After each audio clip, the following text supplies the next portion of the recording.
Upgrading to the new Apple iPhone 6 Plus, then you're getting a bunch of benefits which are not just limited to a large display but also a full HD display, a 2800 mAh of battery, and the optical image stabilization feature which helps you in capturing better photos and videos. Let's first talk about what we liked in this device and what are the most important features of the Apple iPhone 6 Plus. If you are an iPhone user, then this upgrade would be complete new experience. Considering that the display is 5.5 inches 1080p, which is not only large but also better in terms of the PPI, which means that you have had a phone always which was very comfortable to use with one hand for years, but now all those things would change since you would need to hold it with both your hands while recording videos or even browsing the web. Advantages of this being that you would have a better gaming and browsing experience. Consuming media would also make you feel better with the large display, even though the information shown on this device stays the same. But basically the experience gets better, and this is why the 5 to 5.5 inches smartphones have been a great success from the past few years. The Full HD display is a plus if you are using the device actively for playing 1080p or accessing Full HD videos, while if you are mostly browsing the web or into social media, then you can opt for the iPhone 6 or the 5s, which is more comfortable to hold in the hand. If you're using with one hand, then the new reachability feature would be of great use, at least to some extent. This can be activated by just double tapping on the home screen, bringing the top 50% of the screen to the bottom area.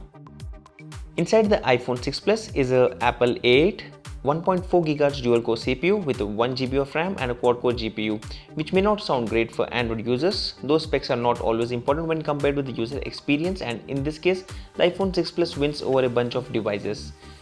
The graphics performance is great while benchmarking or gaming, and at these moments the device does get heated up but does not burn your fingers. One important feature which you can find on the iPhone 6 Plus is the home screen rotation, which is not just limited to 90 degrees but also to 180 degree or 270 degree, which is quite annoying at times because you end up having the screen upside down when you remove it from your pocket.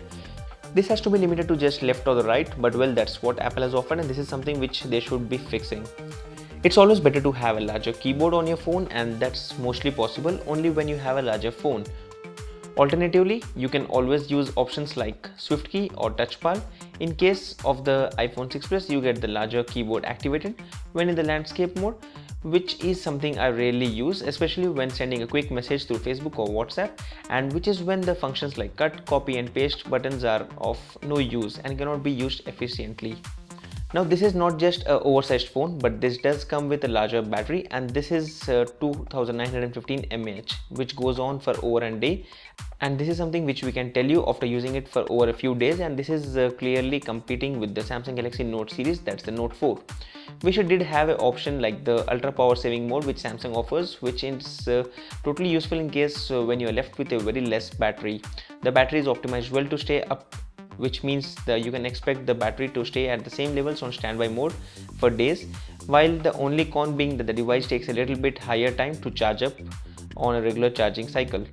The iPhone's camera has always been good, though we cannot compare it with the 41 megapixel Nokia Lumia 1020 or the 50 megapixel camera on the Oppo Find 7 or any other device, because these are optimized for the best rather than just being pushed with bigger numbers.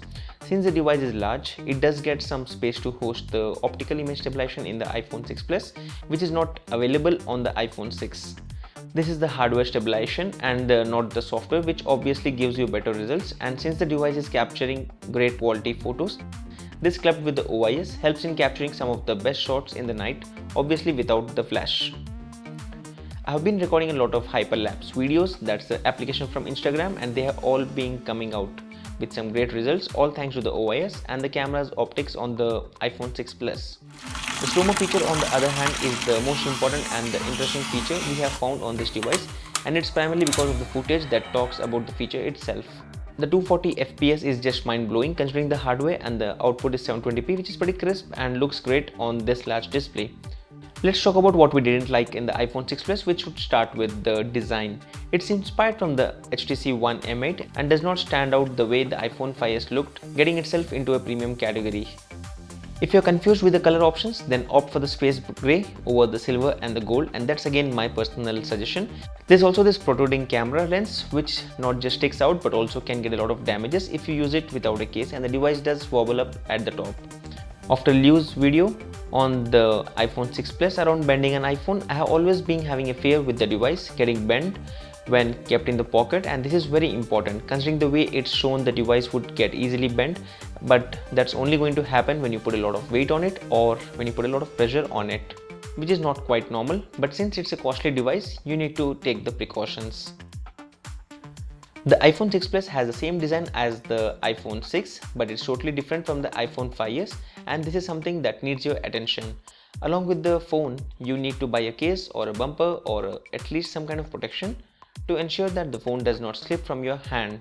And since the device is pretty much fragile and it's more of an compulsion for you to opt for a case for a better grip. The device display has been upgraded and now it's a 1080p Full HD display, which is great, but is it compatible with the applications? No, it's not. That's where Apple should start working with developers on getting this thing done. Personally, if you ask me, I'm more inclined towards the iPhone 6 Plus over the iPhone 6, even though the fact is that I had played with the iPhone 6 for just a few hours and I have been testing this from the past few days, and also the fact that I'm more inclined towards larger screens because they make sense if you're more into media consumption. Also, since there's not much of a price difference between the 6 and the 6 Plus, you should obviously go for the iPhone 6 Plus if you capture a lot of photos, videos, or if you watch a lot of movies on your smartphone. If you feel that the benefits mentioned in this video are better than the things which we didn't like on the iPhone 6 Plus, then you should obviously opt for the 6 Plus. This was our review of the iPhone 6 Plus. See you in our next video. Have a great day. Thank you.